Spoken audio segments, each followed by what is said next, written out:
Hello, everybody. This is Mark Lynn with Healthcare Business Specialist, and today's Lunch and Learn is going to be RHC Tenncare Quarterly Wraparound Reporting. Dani Gilbert, who works with us, is going to be doing that today. And there is my contact information. If you need to get a hold of me, please call, text, cell phones, send smoke signals, however you want to get a hold of me, please try to. Here are the services that we provide. This is cost reporting time. So if we're preparing your Medicare cost report, please do get that information in. It's going to be due by May 31st this year. We do not have an extra 2 months like we have in the past, and they will cut your payments off. So we haven't seen a lot of cost reports come our way so far, and I'm afraid everybody's sort of used to having an extra 2 months. You don't have that extra 2 months this year. So if we prepare your cost report, get those into us. If somebody else prepares your cost report, get that into them so that they can be doing your cost report and you can get it filed timely. If you're not a member of the Facebook group, we have about 3,500 members in there, and it's a great place to ask questions, to get information, to share resources with the Rural Health Clinic community. There's about 5,000 of you out there, so it's a very small number of RHCs in the country. There's limited places for you to get information. This is one of the places that you can get information. If you do have questions, you can type those in, and I will ask Dani the questions at the end of the session, or with the small group that we're going to have with just our Tennessee clinics there, we can open up the line for you. If you just raise your hand, I'll open up the line and you can ask the question as well. This is a little different than the webinars where we have 300 or 400 people here.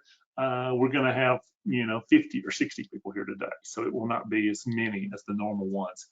Disclaimer, everything is current as of today. We'll be talking about Tennessee. So if you don't live in Tennessee and don't have to do a Tenncare quarterly report, this is the wrong place for you, because we're just talking about Tennessee and we're just talking about how to do the Tenncare quarterly report. This session is being recorded as well and we will put it on our YouTube channel for people to watch later on. Your slides, I did send those out about noon today. So we sent out a constant contact newsletter. So you should have received that at noon today. If you didn't get that, we do at our website at ruralhealthclinic.com, RHC webinars. There is a place for it there where you can download those as well. So there they are. This webinar, the last of our lunch and learns that we have scheduled, is on Thursday. This is an important one. I don't think people really realize how important this is, because 15% of all HPSAs are going to go away on July 1st of this year. So people that are becoming RHCs or people that are currently RHCs depend on those HPSAs. And it's going to be a big change if that really does happen. Here's the American Hospital Association has written a letter regarding the impact of this and trying to get a delay for this here. It says here, represent a staggering 15% of all primary care HPSAs are going to be going away effective July the 1st, is the way that I read the proposed withdrawal. And that is going to be devastating for a lot of people. If you want to find out if your area is going to be withdrawn, here is the HRSA data warehouse where you can get a hold of it. If you come up here, you'll be able to click into this link and find the areas that are proposed for withdrawal. If you're in Tennessee, I've already run the report here. So if you get a hold of our slides and you click here, this is the Tennessee ones, and it's 8 pages long. So there's a lot of counties in that 8 pages that are going to be withdrawn. What impact does it have on you? If you're already in RHC, it's not as big a deal, but you can't move. So if you're planning on building a beautiful building across the street from you and move into it, if you lose that HPSA status, if you're no longer currently underserved, then you can't move. You're bound to where your address is. If you're becoming an RHC, and even though you've had your certification, even though you've had TCT or Quad A come out to do the certification, or the state has done the certification, and you've not received your tie-in letter, the last step that Medicare does in order for you to be an RHC is they look at they assign you a number and you have to be in a appropriate medically underserved area at that time, or they will not let you be an RHC. It's very frustrating. It's happened to us twice where we've got to the very end, we've paid Quad A and the compliance team, they've paid us all their fees, and the very last step, the area is no longer in a medically underserved area that's updated, it got withdrawn, and they couldn't be an RHC. So no one was happy at that point. And there's really nothing that you could do about it at that point. So look at those, be very careful. If you're planning on becoming an RHC, look at that, see if you're in an area to be withdrawn, see if you think you can get through the process in a timely manner. Joe's webinar will talk a lot about this sort of thing. So Joe is the expert. I'm definitely not the expert on HPSIS, but you definitely want to attend that so you understand what's going to happen in the future. So that's all about that. That was my little quick mini webinar on HPSIS. About our speaker today is Dani Gilbert. Y'all know Dani. Dani does a fantastic job here. She is a partner with Healthcare Business Specialist. She's been with us now for, I don't know, 7, 8 years, was an intern with us back in the day. So Dani really has sort of absorbed pretty much everything that I know about RHCs and more. She is a certified public accountant. She is a certified rural health clinic professional, and she really knows a lot about these Tenncare reports. She does about, I guess, probably 20, 25 of those for our clients. And I am going to turn it over to Dani without further ado. So Dani, you have control, and I will sit back and listen for a while. Okay, can you see my slides, Mark? Let me see here. I can. Okay, perfect. Okay, hello everybody, good afternoon. As Mark said, my name is Dani Gilbert and I've been with Healthcare Business Specialist. Actually, it's only been a little over 5 years full time. I did, as Mark mentioned, intern off and on through college. So that's where you can get your 7 to 8 years. I do help with RHC startups and program evaluations and work on preparing cost reports and Tenncare quarterly wrap reports. I currently have about 30 of our clients that I do the Tenncare quarterly reporting for, and a couple larger projects where we have some people who come to us that got a little behind on their reporting, so I do those. I have a professional relationship with the Comptroller's Office Legislative Audit Manager, Maya Angelova, and I work closely with her and her team on reviews of the quarterly reports for our clients. With all that being said, I'm going to dig right into the presentation and the reason why you are all tuning in. I know the majority of you have probably been an RHC for quite a while, but I do want to quickly go over what to do once you become an RHC, as we do have a lot of clinics that are brand new to the program within the past couple of years. Once you pass the inspection, that's the date that you are certified as a rural health clinic. That's the date when you will start getting your enhanced reimbursement rate from Tenncare. You'll continue to bill the MCOs as you always have. If you bill Amerigroup, Blue Care, UHC, you'll receive the same payment as before you were certified, but where your additional reimbursement comes from is from the quarterly wrap reports that will be filed. You will not be able to start the reporting process until you receive the Medicare tie-in notice from CMS Atlanta Regional Office. The tie-in notice issues your provider number, which is also known as your CCN number. Some people know it as a PTAN number. And this is the number that you will include on your report submissions along with your MPI number. After you get your tie-in notice, you'll need to go within the Tenncare portal and change your provider type to rural health clinic. And I'll go over that information in just a moment because there are some steps that you have to follow. You'll also need to pull a CPT frequency report and put together a letter of acknowledgement of visit count accuracy addressed to Maya in order to receive your Tenncare PPS rate. The rate is now set based on the average PPS rate for neighboring clinics with similar caseloads, and they usually go by the grand divisions of West, Middle, and East Tennessee, and then they'll look at your number of visits, whether you have like 0 to 8,000, 8,000 to 14,000, 14,000 and above is how they kind of base your rates. Once all of that's been done, you'll file the first Tenncare quarterly wrap report and send it to Maya and her team. You should expect to receive the first settlement check in about 6 to 8 weeks from the report submission. And every subsequent quarter, I've seen them as quickly as 4 to 6, but I think 6 to 8 is probably your safe bet all around. Here's the website that you would go to in order to enroll with Tenncare. If you're an existing clinic that is already enrolled as a single or multi-specialty group, you will use your same login credentials that were previously set up.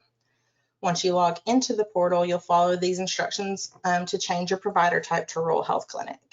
I'm not going to go over each of these steps with you because it's kind of hard when you don't have the portal in front of you, but I did want to include the instructions on this slide for your reference. If you're going through that process, you can reference back to this. If you're new to the program and are having issues with the instructions on the previous slide, here's the contact information for Tenncare provider enrollment. You can give them a call, you can give them an email. I know they're usually pretty helpful and quick to respond, even if you go the email route. All right, now we're going to get into the part of the webinar that I know you've all been waiting for. I'm going to go over how the Tenncare quarterly wrap report works and then go into details as far as counting the visits and the payments for the report.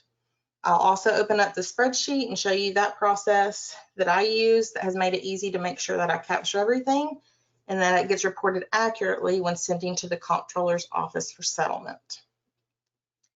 To recap what I mentioned earlier, the MCOs will not change the rate that they pay you when you submit a claim to them. The way that you receive your enhanced rate from Tenncare is by submitting the quarterly report to settle out the difference. At the bottom of this slide is a very simplified example to show you how the reporting works. In this example, this clinic had 1,000 visits that were paid in this quarter. Each visit, the MCO on the remit paid them $50. So they had a total payment from the MCO of $50,000 at the end of the quarter. Here's where your Tenncare rate comes in. Your Tenncare rate's $125 a visit, but your MCO is only paying $50. So your Tenncare settlement, when you submit your quarterly report, will pay you the difference, which in this case would be $75,000.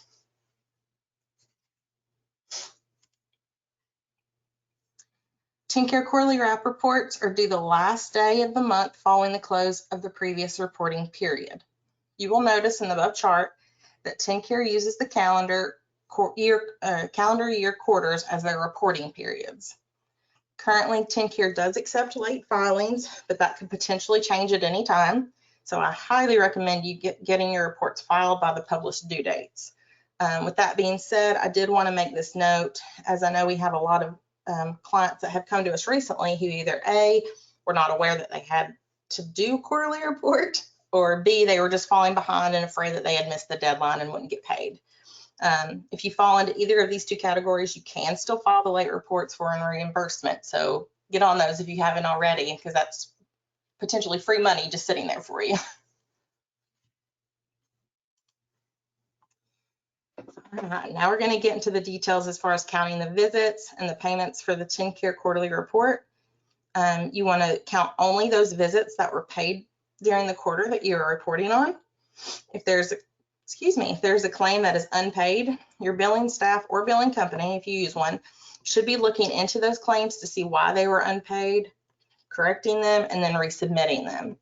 Once those claims are paid is when you would record them on your quarterly report.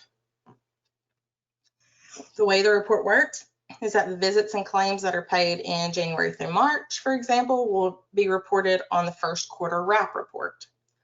On the second quarter report, visits with a date of service during the first quarter and second quarter, but that were not paid until the second quarter will be reported. The first and second quarter visit totals will be on separate columns of the report. And this will make more sense once I open up the spreadsheet and you can see the report itself and how it's laid out.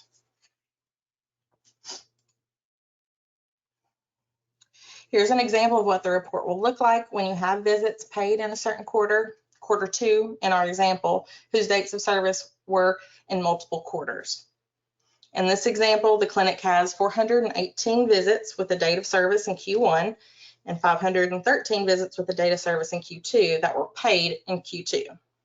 Therefore, the clinic reported a total of 931 visits on the Q2 RAP report for settlement. The bottom portion of the report does the exact same thing for payments as it does for visits occurring with dates of service Q1 and Q2. So it's laid out the exact same way. They correspond with each other. Tenncare visits are face-to-face encounters with a physician, physician assistant, nurse practitioner, certified nurse midwife, clinical psychologist, clinical social worker, or licensed professional counselor. Some common examples include office visits, nursing home visits, physicals, maternity, and behavioral health. One thing to make sure you note is that what constitutes as a visit for Tenncare does not always constitute an RHC Medicare visit and cannot be billed as such. One example as far as the visits go are physicals. And then if you look at your providers, Tenncare allows visits performed by an LPC to be counted, whereas those are not a RHC visit for Medicare purposes.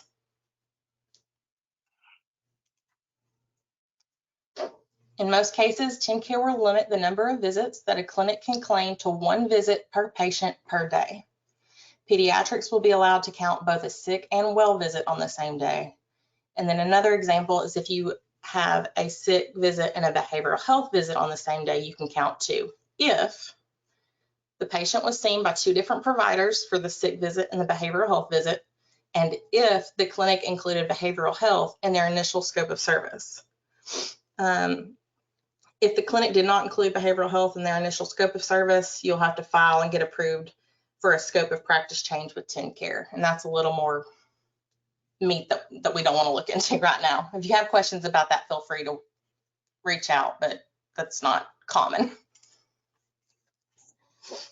Okay. Here's an example of a remit that has 2 visits in 1 day. As you can see, this is a pediatric patient, which you can tell by the CPT code for the well visit. Therefore, you can count both the sick visit and the well visit for reimbursement. You will also count all the money received on this paid claim.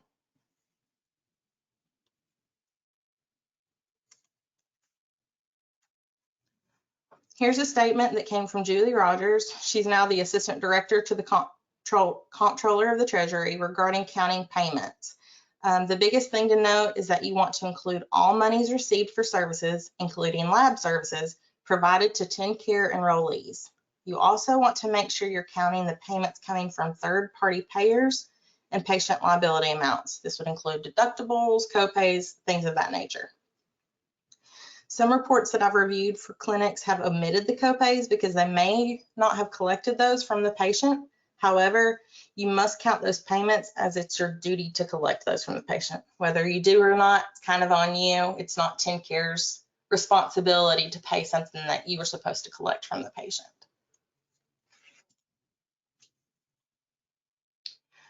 When counting payments, you must include all payments for core services as well as ancillary services, even if there is no visit associated with the service. For example, labs, x-rays, etc.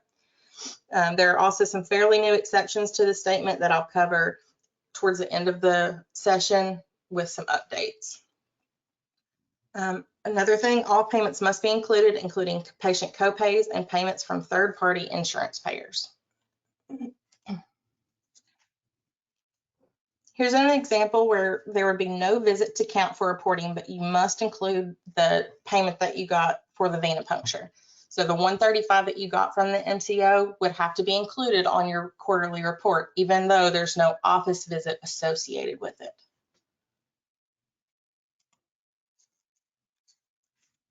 Here are a couple examples of claims that had third-party payments that were received, as well as the amount paid by the MCO. When counting the payments, you have to include both portions. So in the top, you would include the 5068 and the 537 for a total of 5605. The bottom, same applies with the 2 highlighted boxes for a total of 5253 that you have to claim. Another thing that I want to point out in this example is the payment from the MCO on the visit line itself. In the top claim, the MCO did not make payment on the visit line itself, which normally would disallow you from counting the visit, usually because that patient was the visit was denied. However, in this instance, this is not a denial, but rather a zero payment, because the third-party payer was the one who paid the visit line. and you're including their payment in the reporting. I know that's kind of convoluted, and I hope that makes sense. But the biggest thing is there's a difference between a denied claim and a zero payment claim. This table summarizes the most common items that clinics bill for and how to handle them on the quarterly report. You'll notice that just about all payments should be included. There are a few exceptions that are fairly new, again, that I'll cover towards the end of the presentation. If the visit line is denied, but the ancillary services are paid, you cannot count this as a visit, but you must count the payment received. This goes back to the previous slide example. There's a difference between a denial on the visit line and a $0 payment. I'm going to go back to this just for a second. So in this example, say there was no third-party payment, but the MCO still paid the $537. The visit would have been, that would mean the visit's denied. That means you cannot count this visit, but you do have to still count that $5.37 that you received from the MCO. This is a great example of when your biller should go back and look at the reason why that visit line was denied. Hopefully you can correct the claim and rebill it. And then once that visit line is paid, you can count the visit itself and the payments associated with it.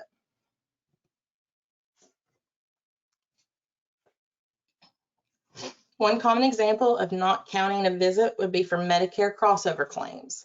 A Medicare crossover is when Medicare is primary and Tenncare is secondary. This type of payer mix is completely excluded from the Tenncare quarterly report. So you do not count the visit and you do not have to count the money that you received for the MCO for this visit. As far as completing the report, every Tenncare remit should be sorted by MCO and then reviewed for visits and payments by quarter. On the Excel spreadsheet, there's an accumulation log. In my template, there's an accumulation log tab that I created where you can summarize the EOB information. It's got columns for the check number, the date, the number of visits by quarter, and the payments amounts. This also helps, I will say, when they're going to review your quarterly reports. I've had a lot of times when they're saying, hey, Dani, can you send me a copy of remit 123 so I can see where your counts have come from. And it kind of helps when they're pulling those for samples for review to make sure that they can see where your numbers are coming from. And I'll show you what that looks like here in a second. One thing that I can't stress enough is physically looking at the RAs instead of relying on solely on the billing company reports. In the past, there have been multiple clinics that have come to us who relied solely on their billing company's reports and ended up owing Tenncare tens of thousands of dollars for reporting errors that overstated visit counts or understated payments received.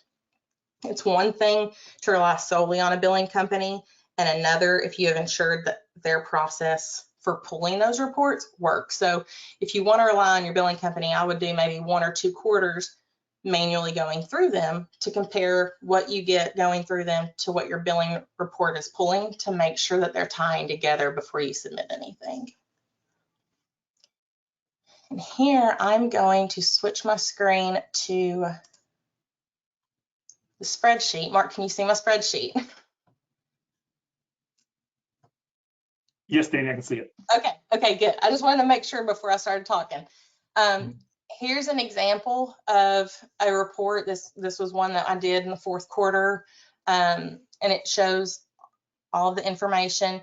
As you'll see on this bottom line, this is what they pay on. They pay on the bottom line each quarter. So if this particular clinic had visits from quarter 1 all the way back to quarter 1 that weren't paid until quarter 4. So you're going to want to break them out by column. In the front page, the columns represent the dates of service and your lines represent the dates that it was paid. And then this over here is just like a little summary that I do for our clients to see what they can expect each quarter. It takes the total visits by their rate, subtracts out what they get from the MCOs, and that way they can see when they get their letters from Tenncare showing your total amount is X, they can compare it to what the report is, and it should be within a couple dollars. Here's the accumulation logs that I was mentioning that I have added to my template to help with auditing and all of that, because I'm a CPA by nature, I've taken out the check numbers, but for instance, this particular remit had visits from Q1 and Q2 that were paid. So I broke those out. Those all sum, I've got a numeric group section, a Blue Care section, and a United Healthcare section. Each one of these sums down at the bottom, and then this little summary up at the top combines the 3 MCOs. And this box right here is what pulls to here. That way you're never having to key into this face of the report, because this is what gets sent to Tenncare. When I send my reports to Tenncare, I also send them this Excel book so that they have all of this data as well, so that they can pull whatever they need to help them review it and process the payment quicker. I am more than happy if any of you would like a copy of this template or want me to tweak it to put in so all of this is going to be your historical data from previous reports. If you need help setting it up, I'm more than happy to help you. Just shoot me an email. Let me get back to the PowerPoint.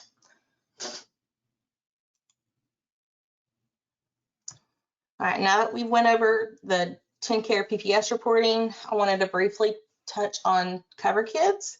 Make sure you're reporting your Cover Kids on a separate report for settlement. Back in July of 2017, Tenncare announced changes in the way that Cover Kids patients would be processed. Historically, the provider didn't have to self-report these claims, but now that the comptroller's office has taken over, you are required to file quarterly reports for these as well. And the report is very similar. As you can see, it's very similar to the PPS. It just will end up getting emailed and submitted to a different email address.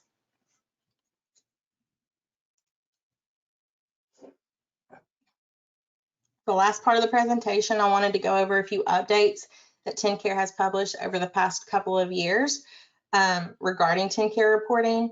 In March 2020, Tenncare announced approval to allow home as an originating site for telehealth purposes in response to the COVID-19 pandemic. Note that this approval was only for the duration of COVID-19 emergency. However, the telehealth bill passed in August of 2021.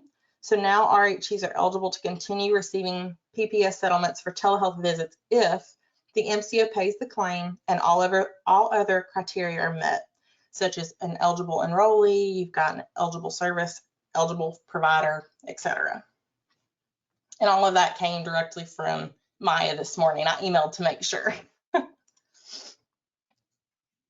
In May 2021, Tenncare announced that the revenue received for vaccine admin fees with the date of service on or after January 1st, 2021 should not be included in the PPS settlement reports. This is different than it was in the past. Before, you had to count all of the vaccine admin fees, but in response to COVID and the increasing availability of vaccines, they decided we're just going to carve that out. You don't have to report those monies on the PPS settlement reports anymore. And I have copies of these memos if you need them. This past December, Tenncare announced that revenue received for Category 2F codes with a date of service on or after October 1st, 2021 should not be included in the PPS settlement reports. There is an exception for pregnancy-related F codes that count as a visit. Your 050-123 Fs. The revenue should still be included in the report because you are also counting those as a visit. This will not apply to the majority of you. In December 2021, Tenncare also announced that visits which take place at a hospital with the date of service on or after January 1st, 2022 should not be included in the PPS settlement reports. The memo does not apply to those services that must occur at a hospital, for example, maternity visits, global deliveries, sterilization, and or other surgical OBGYN services. Again, this probably does not apply to a lot of you, but I wanted to include it because I know we've got a couple OB practices.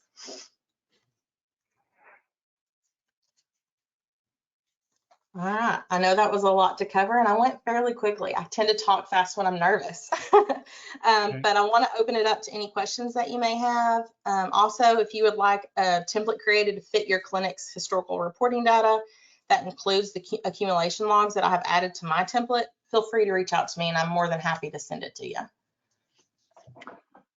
Okay, Dani, that was a fantastic job. This is Mark. I am going to read the questions that we have in the question box. And if you want to if you want to raise your hand over here, I will open up your line for your question once we get through. I think we got 5 or 6 questions. So let's go ahead. First question from Sonia is, we were advised that we couldn't change our specialty. Tenncare had to do that, and we had to fill out some updates to have them review and then update to the R8C. And that, I guess, I don't know if that's a question or a comment, or I don't know, Dani, what do you know about that? Yeah, and that's right. If you go back to, I think it was slide 3, there are the different steps that I talked about. I didn't go into detail on them, but I put them in the slide.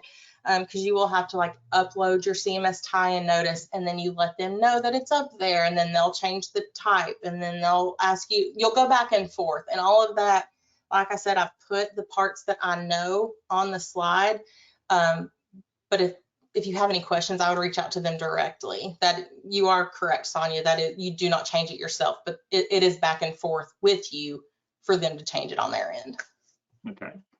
Louise has a question about behavior. It says behavioral health providers were added after we became an R8C. Do we count those? How do we know what our scope of practice said then?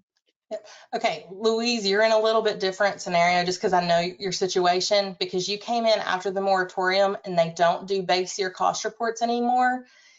I am still waiting on guidance. I've been waiting for a couple of months and they told me that it's coming for the new clinics. Now, if you're an older clinic who your rate was set because you filed a base year cost report, you'll go back and look at that cost report. And at that time, did you include expenses for behavioral health? Did you have behavioral health visits that base year?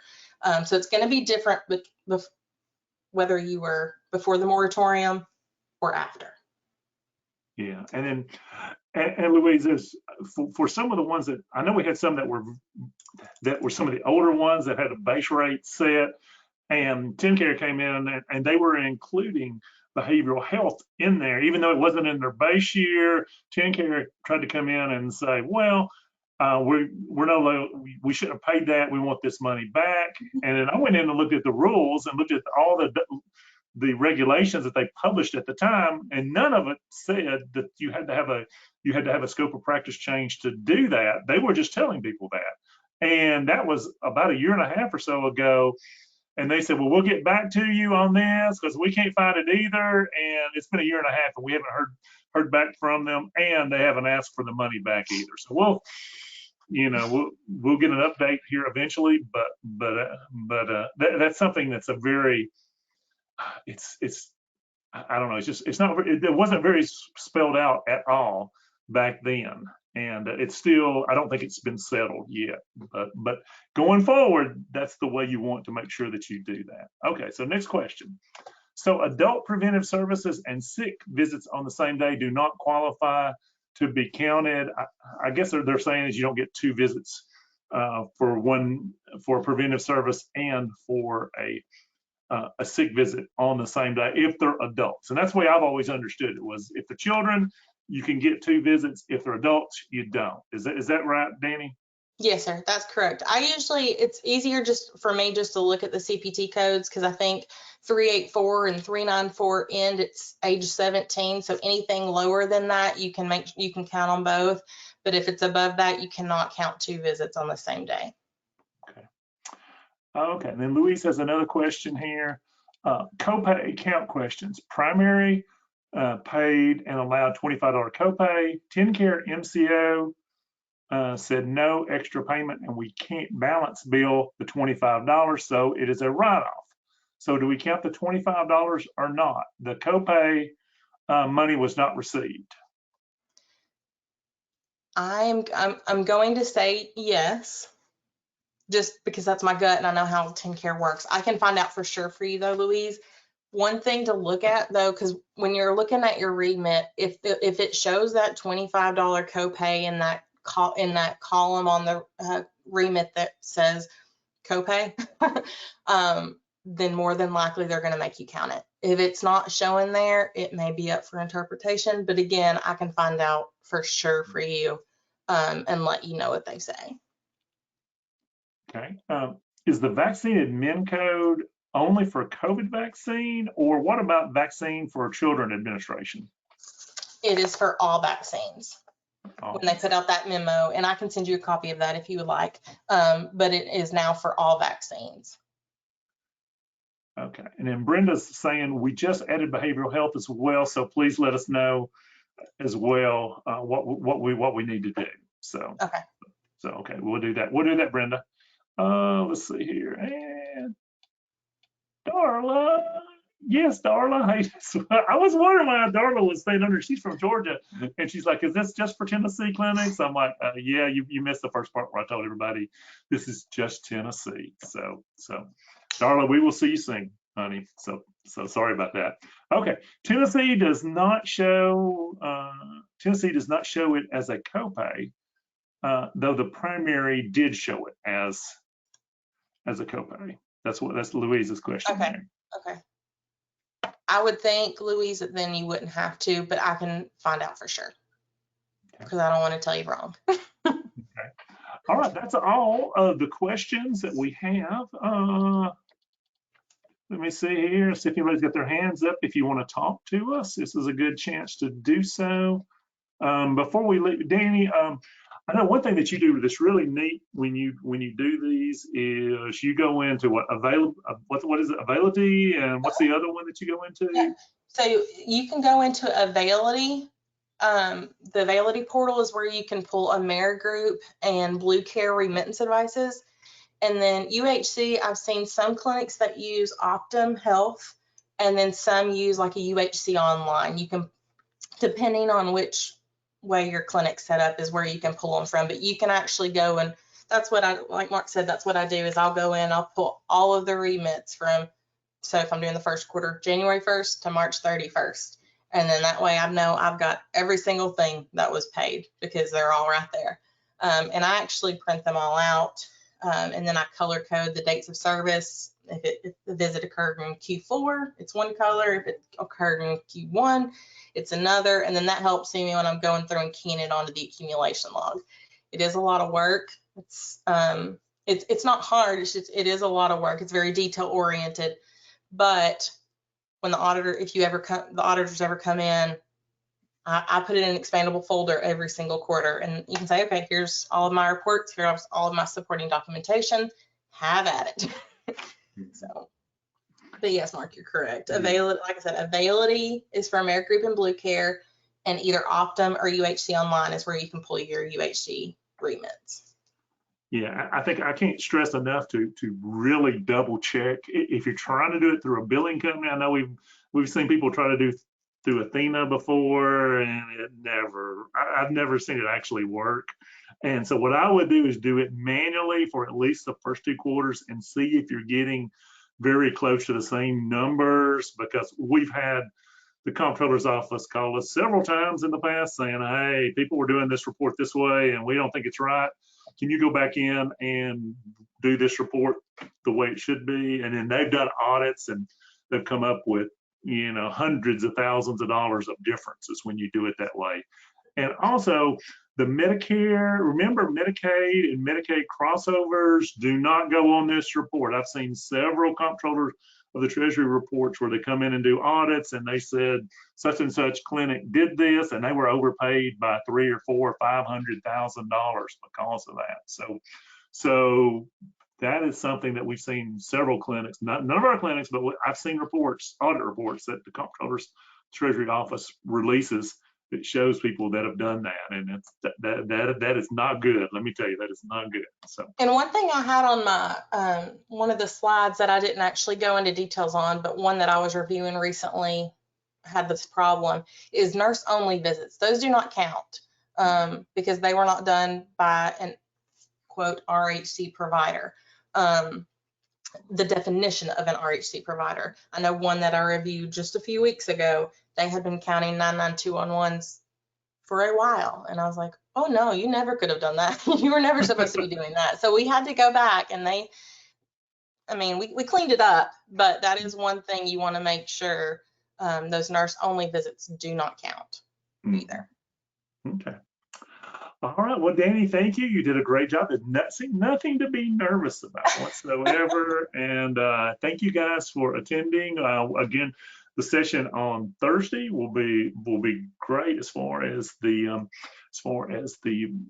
withdrawal of what is the word I'm trying to look for? The withdrawing of HIPSAs. That's stuff that you really need to know, because especially if you're becoming a rural health clinic. That really is gonna affect how fast you need to work to become an RHC if your area is gonna be withdrawn, your designation is gonna be withdrawn in the near future. So watch that. Next week, it's gonna be a slow week for us. Actually, be a busy week. We'll be at the National Association of Rural Health Clinics session in San Antonio. If you not joined the NARHC, please do that. Let me see here. One last question here from Brenda. We were told we could use the same MPI number for our RHC and non-RHC. However, I am finding out that maybe we should change. Up to this point, we've counted remits, but all the payments for both clinics are on the same remit, which is very tedious. What are our options on this? You may need to call me. I've turned totally gray counting. So we're Brenda. So do you have any? I know that's been a big issue. That's with Palmetto, with the weird, stupid rule about having to have 2 MPI numbers that we don't think is really accurate. Dani, do you have any response to that? I do. Well, we always, Brenda, when we're setting up, especially new RHCs, we always make them get another MPI number for this reason. Because on your report for Tenncare, you now have, not used to, you didn't have to, but you now have to list the MPI that you're billing under, and they will compare those. And I know, Mark, I can't remember, it's maybe been a year or so ago, you had sent me an audit report for somebody who did this exact thing. And they had, granted, they weren't stressing like you, Brenda, they were just counting them all. They're non-RHC and they're RHC. But that's where you kind of run into a hiccup, as if, we accidentally counted some of these that are non-RHC visits. That could potentially get you in trouble. And you're right, it does create gray hairs having to sort through all that, when it would be so much easier if you had that second MPI number and we're billing it all under the same, like all under its own NPI number. Okay, so get another MPI number and get it credentialed. That's probably the best way to do that for your non-RHC stuff. So, okay, all right. Thank you, everybody. Y'all be good. Be safe. Thank you.